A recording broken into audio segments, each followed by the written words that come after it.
નારી ગામે આવેલ આંગણવાડીની ફરતે ગંદકી અને કચરાનો ઠર જામ્યો. સ્વચ્છતાના નામે ઝીરો.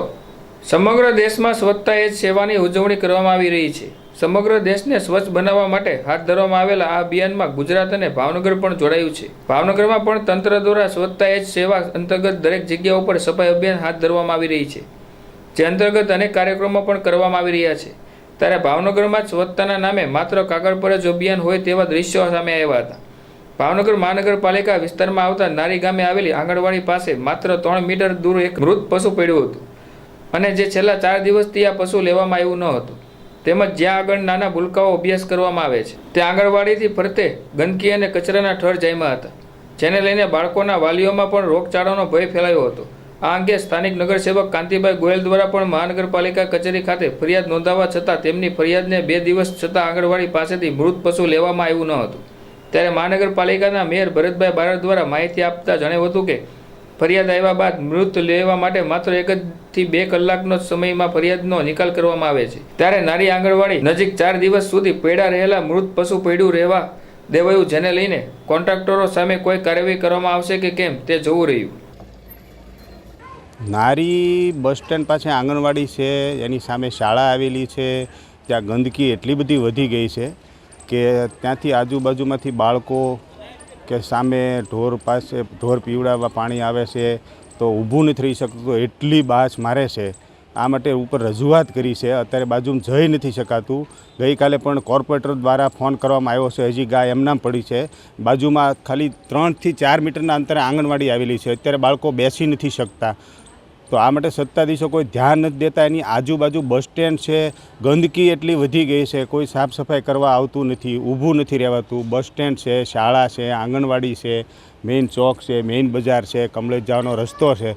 તો આવું શા માટે સત્તાધીશો શા માટે ધ્યાન નથી દેતા? આટલી ગંદકી મોટી મોટી વાતો કરે છે સ્વચ્છતા અભિયાન, તો સ્વચ્છતા અભિયાનનો ભાગ અહીંયા આવતો જ નથી. આજે પશુ મરી ગયું છે, કેટલા દિવસથી મરી ગયું ને એને લઈને બાળકોને શું તમને લાગે, શું તકલીફ? આ પશુ મરી ગયું એને આજે 4થો દિવસ છે. 4 દિવસથી આંગણવાડીમાં બાળકો જઈ નથી શકતા. એના વાલીઓ એમ કહેશે કે અમારા બાળકો બીમાર પડી જાય, એક તો રોગચાળો છે, તો ત્યાં અમારે કેમ મોકલવા આંગણવાડીએ? શાળાના સંચાલકો અને આંગણવાડીના સંચાલકો એમ કહે તમારું બાળક કેમ નથી આવતું, તો કે ત્યાં કેમ મોકલવા અમારે? ગા મરી ગઈ છે, એટલી જીવાત પડી ગઈ છે, 50 મીટરમાં ઊભું પણ નથી રહેવાતું. તો સત્તાધીશો આ માટે કેમ કાંઈક નથી કરતા? સ્વચ્છતા અભિયાન તો પખવાડિયું તો એનું ચાલે છે, તો આ વિસ્તાર માટે રાગદ્વેષ શા માટે એમ? મારું નામ કાંતિભાઈ ગોહિલ, વિપક્ષના ઉપનેતા. આજ નારી ગામની અંદર ગઈકાલે હું પણ આવ્યો હતો, ત્યારે લોક પ્રશ્ન સાંભળવામાં અમને ઘણું બધું જાણવા મળ્યું કે નારી ગામની અંદર પૂરતી સફાઈ થતી નથી. તો અમે ત્યાં આંગણવાડીની નજીક જ બેઠા હતા, ત્યાં પણ કચરાના ઢગલા હતા.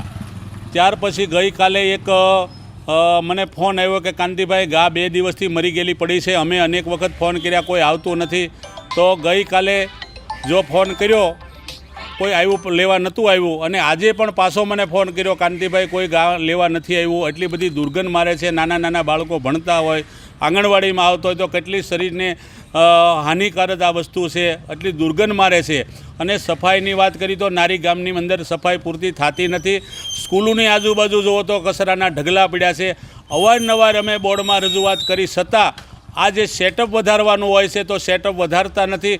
કોઈ કોન્ટ્રાક્ટ બેઝ ઉપર કામ આપતા હોય છતાં પૂરતી સફાઈ થતી નથી. મેઇન રોડ પણ સાફ નથી થતા, કારણ કે અવારનવાર રજૂ તો ક્યારે થશે એવો આખા વોર્ડનો પ્રશ્ન છે. અમારા છેવાડાના વિસ્તાર જુઓ, મધુવન, ઓદરકા કે કર્મચારી હોય કે પુલસર ગામ હોય, આજુબાજુની મારી પાસે સ્કૂલોની બાજુમાં કચરાના પણ ઢગલા પડ્યા છે, પૂરતી સફાઈ થતી નથી.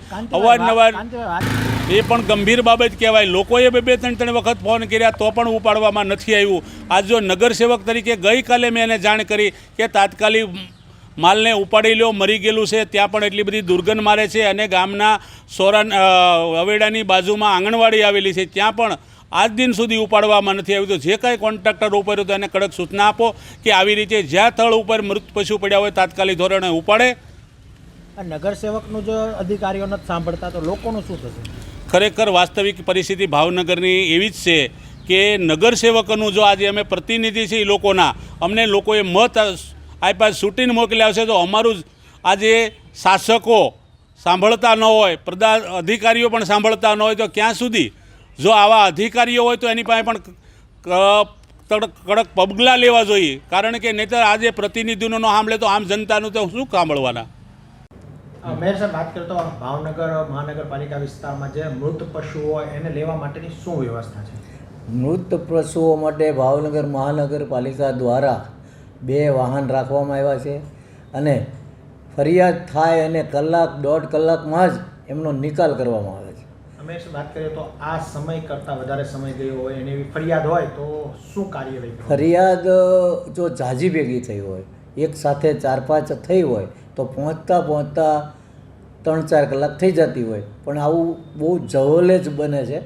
લગભગ 1 કલાકમાં જ આપની ફરિયાદનો લોકોની ફરિયાદનો નિકાલ કરવામાં આવે છે. આવી કોઈ ઘટના સામે આવે કે ફરિયાદ થઈ છે અને 3 દિવસ સુધી પશુ નથી ઉપડ્યું, ના, એવું ન બની શકે તો આપણે એની માટે કાર્યવાહી કરવી પડે.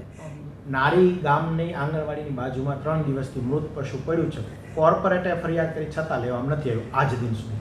તો અમને જાણ નથી, મને જાણ નથી, એની તપાસ કરવામાં આવશે.